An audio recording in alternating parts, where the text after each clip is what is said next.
Okay. All right. Well, last time I left off after the end of Genesis 3, or at the end of Genesis 3, and mankind had fallen into sin. The idea of sin itself is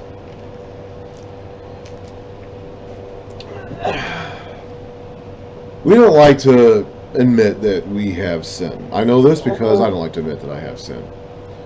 This is a common human problem. I have felt it, I've experienced it. I believe we all have, and all do, not only throughout our lives, but even in our daily lives. And as I was saying earlier, the way that Genesis presents the world as having been made by God, and Adam and Eve, mankind, male and female, made in the image of God, is in contrast to the way the regions, the cultures around Israel spoke about the world being made. And, as I said earlier, it's very common in the belief systems of the people around Israel that the world was made as it is. Pretty much what you see is what you get, and that the gods made, or always plural gods, always multiples of them, made the world and made mankind to do all the difficult drudge work that the gods didn't want to do. And again, remember, living 3,000, 4,000, 5,000 years ago, the work in a desert, in a wasteland, in an inhospitable environment, the work that these people had to do was difficult.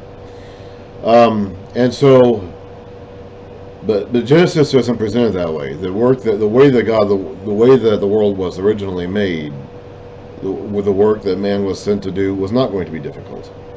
It was not going to be drudge work. He was not going to have to labor away in a hot, dry environment, praying for rain, hoping for rain, to have a chance to live, to grow enough crops to actually live through the next year, and doing all this back-breaking, hard labor just to get enough food to eat. When woman gave birth, it was not supposed to be difficult. It was not supposed to be dangerous. I don't know what it would have been like before sin, but whatever experience woman has in childbirth now that is negative or unpleasant or dangerous, even deadly, was not supposed to be the way it's supposed to be. When man went to work the fields, it was not supposed to be difficult. It was not supposed to be hard, backbreaking, toil, drudgery. It was not supposed to be that. He was supposed to just reach out and pick the fruit from the trees, which grew on their own. God watered the plant himself, as Genesis 2 puts it. Man didn't have to build complicated irrigation channels or find a way to get to the water so that he could find room to grow his plants. It was just the garden itself. The water went everywhere. It went north, south, east, west, 4 directions, all throughout the earth. And so that's not how, and that's not how the other ancient cultures pictured it. But the way that we live in the world today, of course, is not ideal and pristine.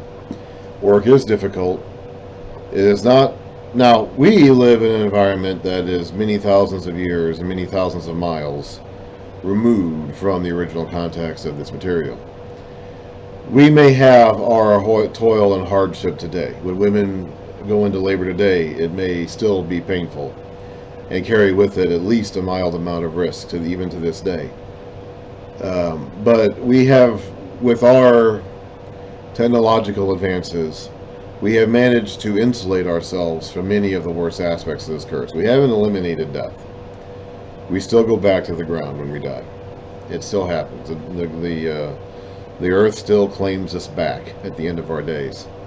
But many of the other effects of the curse have been softened. Not eliminated, but softened. Men may not need to go out in the fields and break their backs and sweat off their brows in order to raise food just for the sake of eating today.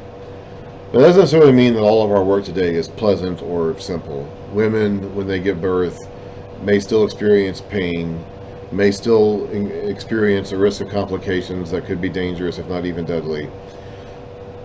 Although it's a significantly less dangerous and significantly less painful experience than it would have been for the women 3,500, 4,000 years ago.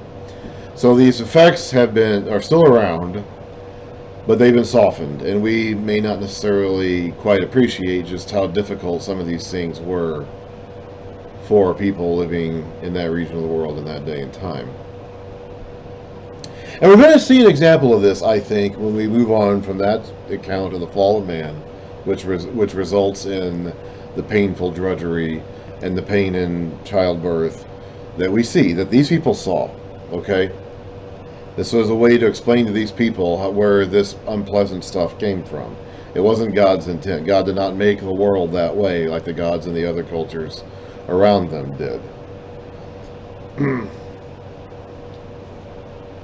And we're going to see an example, I believe, of how that actually plays out in the next story as we go from the fall to the first copulation and reproduction.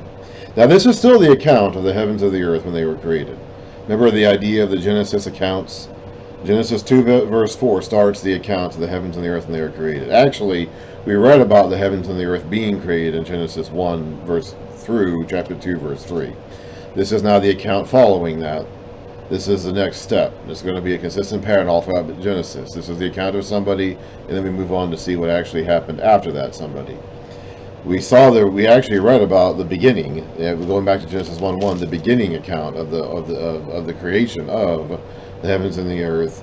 This is actually the account of the heavens and the earth being created, but we're talking about the next step. That's just the pattern of the book of Genesis, and this is still part of that account. Adam lay with his wife Eve, and she became pregnant and gave birth to Cain. She said, "With the help of the Lord I have brought forth a man." Later, she gave birth to his brother Abel. Now Abel kept flocks, and Cain worked the soil. Now, what did we read about the soil a few verses ago? What did we read about the soil back in Genesis 3, verse 17? What did God say about it? He said, "Cursed is the ground because of you. Through painful toil you will eat of it all the days of your life. It will produce thorns and thistles for you, and you will eat the plants of the field." Cain is working that soil. Cain is working the ground that has been cursed.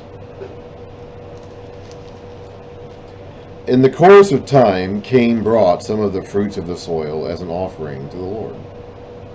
Now, we have no record anywhere in this account of the Lord telling them, Adam, Eve, Cain, Abel, to bring offerings. Did he? Maybe. I suppose he must have in some way or another, or must have made it clear they were supposed to do something like that. The ancient Israelites did.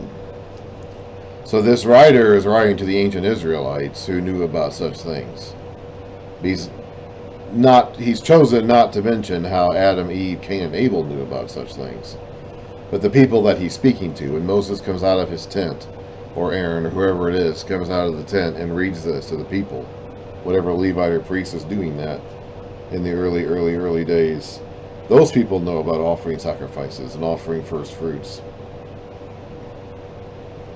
To them, it really wouldn't have mattered how Cain, Abel, or Adam and Eve knew. In the course of time, Cain brought some of the fruits of the soil as an offering to the Lord.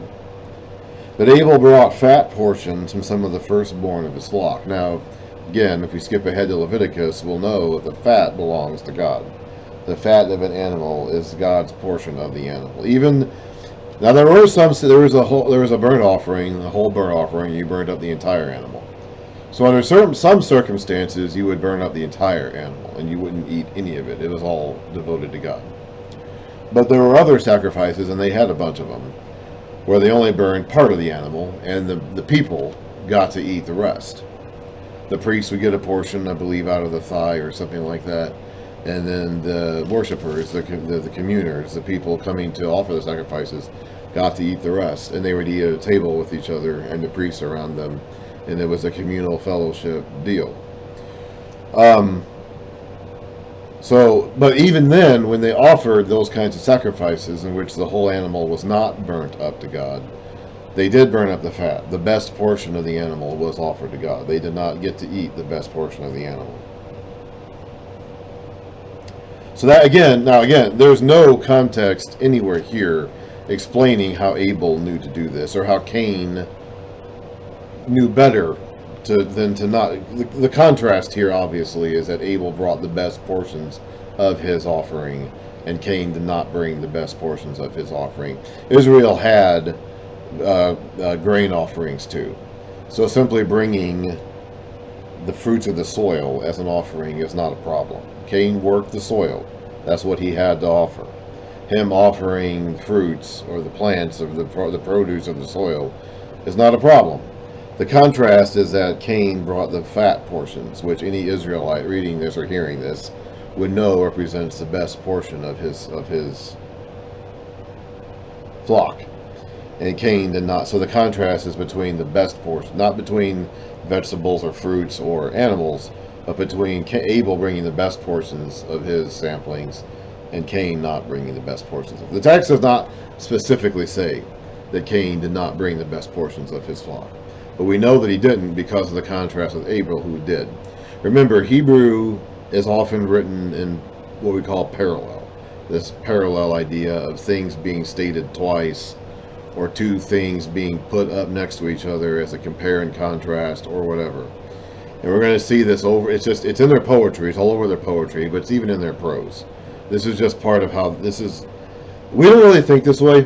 Okay, the concept of parallelism isn't really how we're very straightforward. Okay, we live in a society that is at the end of the road, where we've developed this mindset of thinking of things in very straight lines. Okay, the Hebrews didn't think that way. They didn't necessarily think in straight lines. Okay, I think they thought more like in circles or in pairs, things that went together or things that circle around on each other.